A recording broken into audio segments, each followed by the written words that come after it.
the meantime, it's Sixer season, and we're zeroed in on this new look Sixer team, and everybody in town is very excited about it, and very excited to add our next guest who moves into the starting lineup and gives the Sixers something they haven't had in a while, which is shooting, especially in the three-point line.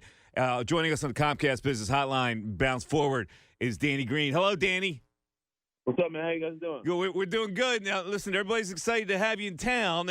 Tell me about how you feel about being in Philadelphia basketball. And, I guess you know this culture a little bit, so tell me about it. Oh, man, I'm excited, man. It's an amazing organization so far. They've treated me great. Doc, the coaching staff has been great. The team, my teammates, the players have been great. Obviously, some, big talents over here. City's always been amazing. Even though it's shut down right now, I'm a big foodie, so I can't wait for things to open back up. But I'm excited, man. We have a great group with us and a bright future ahead. This is probably the closest you've been, and you're a Long Island guy, so this is the closest in the East you've been to home. Yeah, exactly. Toronto is pretty close, but this is even closer. So I can't complain at all with the East Coast teams that I've been with. But yeah, Philly's right here, and that's always, it seems like, the debate. Us going to New York soon. Do we really need to fly? We could just drive. It's always a debate of why we fly there when we could just drive so close. Yeah. All right. So listen, an interesting career you've had, and you play with a great organization in San Antonio, and then you traded Toronto. You get 2 rings on your finger from one from last year. Well, when you were traded in the offseason and you traded twice, so I'm wondering how that feels, and what was going through your head when all that movement was going on. Well, the first trade from San Antonio to Toronto, I said it was a bittersweet moment. They've always been bittersweet, but I think it was time. I was going to a city closer to home, and I knew we had a chance of doing something special. Same here. I was traded to a city closer to home where I get a chance to do something special. So even though I was in LA and I really couldn't call it home, I was only there for a year. I was in San Antonio for 7-8 years, but I did love the city. I did love the fans. The organization was great. But a new chapter for me, closer to home, with an opportunity to do something special on the East Coast again. So I wasn't mad at it at all. When it comes to moving a lot, you just got to be ready to, pick up and go and just be renting. So I'm looking for places. Yeah, well, you get traded twice in the offseason. So go from one spot and then coming here. How does that? That's kind of strange. Yeah, it is strange, but I've been lucky that it's in the off season, because I can imagine doing this mid-season where we're trying to find a place to live. So the Philly, Jersey area, a lot of the owners are tricky when it comes to renting, man. It's been tough, but I think I finally found a place. Hopefully, that they don't back out on this one. But luckily, I've had time to consume it and process it, and also find a place to live in the off season. Guys that get traded mid-season, that's a tough lifestyle and a tough thing to consume at that point. But so I've been lucky. I'm fortunate, and I've been fortunate to be traded to organizations and teams where I can still have a chance to do some great things to make something special happen. Now, you're coming off a team that can actually repeat with the Lakers, and I'm curious to know, like, in your head, is it more satisfying to try to go back there and repeat, or go into a new challenge where you have some hills to climb here to get there with this team? I think I like the new challenges, man, and fresh starts. New beginnings. Even though it was new to me going to Toronto, but I think especially with this quick turnaround, it keeps things fresh for me. And be able to have that energy, with something new, something fresh, to be able to get through a season or to get ready for a season. I think it'd be a lot harder and tougher if I was going back to the same place, the same people. Even though it would have been great and special, but I think the challenge is a little harder but more exciting. Being in a different city. You have played with a couple of great players in Kawhi and LeBron. Yeah, and so now you're with a couple of guys who are like the burgeoning stars. What has that been like with Embiid and Simmons as you get I know you guys haven't had a chance to practice a lot together because of this whole thing, but what's that feel like? They're 2 very great talents as well, and they're up and coming, young stars. They're very good, receptive. But it's a chance for us to get to learn each other, get a chance to grow together, and me to teach them some things of what it's like in a winning atmosphere and how to win. And I think that's what Doc is here as well. Dwight, we have some experience with our coaching staff and some of our other older players to teach those guys. But so they're already great. We just got to get a good fit, good chemistry with the pieces around us, and so hopefully make it happen. We know we have to do it as we're playing games because it's such a quick turnaround. It's such a short training camp. So we know we're going to make some mistakes. We're not going to play great games, but we're going to try to keep winning games as we're learning, as we're growing as a group. We're talking Danny Green, a Sixers starting three perimeter, who's going to add really a different dimension to the Sixers this year. Talk to me about Ben. And I hear Doc just raving about how fast he is. We've seen that for a couple of years. You're a perimeter player that like he's going to be able to get the ball to in scrimmaging and seeing what he does. How does that work with you? I'm just impressed with his IQ and how passive he is. I won't say passive, but it's crazy that the numbers he puts up without even looking to score. He's more of a facilitator, not as aggressive as you would think. But said he is fast. He's very powerful, very explosive. But he sets up his team. He's looking to defer. He's looking to get guys to fit in, and that's a good start for him. He's a very humbled guy, which some people may not think that, but on the court with his teammates, he's very willing to learn. He's very receptive. Joe the same. Joe's a little different, but he's receptive, still learning, but more aggressive, and he said still figuring out, picking his spots with this group, with this unit, and they have him quarterbacking a little more. So it's going to be interesting to see how we put it together and how those guys adjust and adapt. What specifically do you see your role? I mean, obviously you're a guy who has defined roles. You're going to shoot the three. You're going to defend. What do they need you to do here?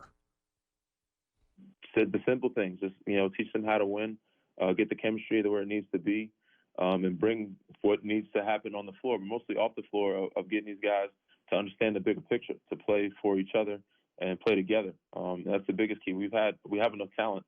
We just have to make sure we do it as one, move as a unit, and everybody selfless and see the bigger picture and not worry about individual accolades. But what the group is going to do together, what can happen if we good to great, communicate defensively. We have so many great pieces and the depth. If guys don't care about their individual selves, I think the group picture will look a lot bigger. How does a veteran like you teach a team how to win? I mean, you can wear 2 rings. Day-by-day process, man. Day-by-day process. And that starts with just earning respect and support from your teammates in the beginning. So building rapport with them first. It has nothing to do with X's and O's. Building a relationship with them first so that they can trust you and respect you. Once you get that trust and respect, then your day-by-day process teach them the small details of what it takes. You've been a very consistent defensive player in your career. Does that go back to your college days? Consistently good. Really, and it's tougher as you get older to be a consistent defensive player. So what's the secret? I mean, is this something that was instilled in you in North Carolina? I mean, you guys won a national championship, so you clicked as role players. But tell me about defense in this NBA, because it's tough. This is the most athletic I've ever seen in the NBA. For sure. As you get older, the legs stop going as fast. You got to be smarter and use your angles, man. But the NBA says it's getting tougher and tougher, more running, more sprinting, more chasing guys, more three-point shooting, more up and down. So you have to stay in shape. But the biggest thing is picking and choosing your moments, knowing the angles, and knowing who you're guarding, knowing personnel. That's the easiest way to get yourself in the right position for a defensive stop. All right. So you have been on the all-defensive team with Simmons. Does this team – obviously, you added a couple offensive players, but is defense the key to this team being one of the top teams in the East? Defense is always the key to being any team, the top team, and being the last team standing. There's no way you win a championship. They don't want to say defense wins a championship for no reason. The reason why we won last year is because we played defense. Offensively, we're okay, we're decent, but most of the games that we won were defensively, and I think we have the tools to do it with this group. Joe out there and protecting, Ben doing both with his reflexes and how big of a body he is, and able to guard and slide his feet. Myself, Dwight off the bench, teaching those guys the small things and getting the guards to buy, set those guys to buy in. And Matisse, Matisse is very good. Shake, his long arms length. We have so many long guards that can switch down the line. We can be very effective if we communicate and talk and just be on a string. How have you been able to manage yourself physically all these years? Good treatment. We have a great training staff here, medical staff. I've only been here 2 weeks, but I'm impressed. I'm enjoying it. I'm loving the treatment they give me. Mind you, there's a lot more younger guys here than in LA, so I get more of the time on the table than I did last year. We had so many older guys that we had to split time with guys, and so many guys needed treatment. A lot of these young guys, they ice and get out. I get table first now, and I can be there as long as I need to be. And we have a lot of attention on me. So I'm impressed with the training staff here and medical staff, and just stretching and taking care of body, doing the process, doing the small things. And I've learned a lot from my vets and the guys that I've been around throughout the years. With that being said, all right. So now talk to me about. I want to get back to talk about Kawhi and LeBron. Two different personalities, but what makes both of those guys click? Let's take LeBron first. What did you see with him? What made him what? Made him just observing LeBron and how he gets it done. What did you learn from him? Well, like just what you were saying, his longevity makes him one of the greatest of all time, and it's because he's done a lot of things to take care of his body. Obviously, he's a freak of nature athlete. His IQ is off the charts. That combination right there is going to make him a great player. But for him to do it 17, 18 years, it takes the small things of him taking care of his body, having the mental staff, putting the money into it, and making sure he's stretching, icing, and doing all the things that he needs to do to keep his body in shape. So same thing with Kawhi. Making sure he's loading his management, or managing his load, as I should say, and making sure his body's right, and make sure he has a long career doing what he's doing at a high level.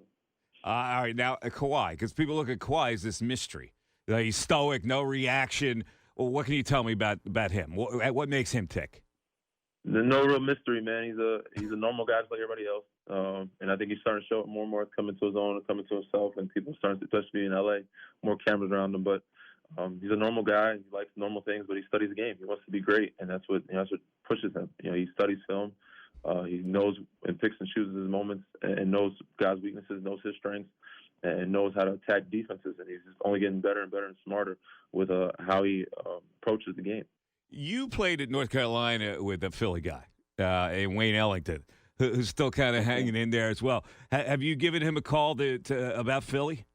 That's my dog. I talk to him all the time, man. And I'm happy and proud of him. As we always talk about, if we get dinner whenever we get a chance to, that he's still, keeping his body right, still sticking around and doing well. He had a great year in Detroit before he went back there. Now, I see good things for him. There. Obviously in New York it was tough all around for a lot of those guys there. But we're all getting older now. He has a family now, so we talk family stuff more than anything. But if anything I need in Philly, he's like, let me know. And a lot of other guys that I know. Yeah, has he recommended where you should live? He hasn't. No, he hasn't. But I know he's not far. A couple other my Carolina alum people live here, and they're like, we'll have to get together and get some food when things open up. And I don't think he's too far from where I was looking at. So I think he's in the city, in Philly somewhere. All right. Now, listen, you've been great in your career with the media. How long do you expect to play, and where's your life transition going, do you think? Oh, I hope I can play as long as I can, man. Hopefully the wheels stay, keep the WD-40 on and the wheels keep rolling and get the rust off them. But hopefully when I'm done, I can, do what you're doing. Either doing, something in media, sideline reporting, sticking around the game, analyzing. I would love to be of basketball. I would love to be I don't know why I'm drawing a blank right now. The Tony Romo. I would love to be the Tony Romo of basketball. Oh, nice. All right, so you want to get on that national telecast and start criticizing people like we do.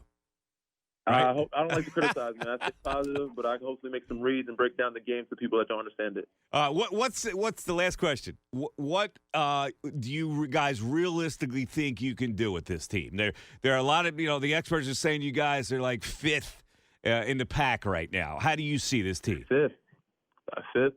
I think we can finish top three in the East, but I think we all said and done, I think we can win the championship for sure. That's the goal. It's always the goal. Every time we step on the floor, we want to win the game, and we want to be the last team standing. So I believe that. I think everybody here believes that, and that's where it starts. And obviously, at the beginning of the season, everybody has great attitude, but we have the pieces to do it. Well, listen, man, fire away, because we have not seen the three-point weapon in a couple of years. So everybody's looking to you to provide it. I'll try my best, man, but I got some help, too. I got Seth Furkan, I got Milkshake, I got a bunch of guys around me that can shoot it, too. So, Tobias, it won't be just on me, but hopefully we'll have a good season. Hopefully we keep firing away. Mike Missinelli, afternoons from 2 to 6 on 97.5 The Fanatic, Philadelphia.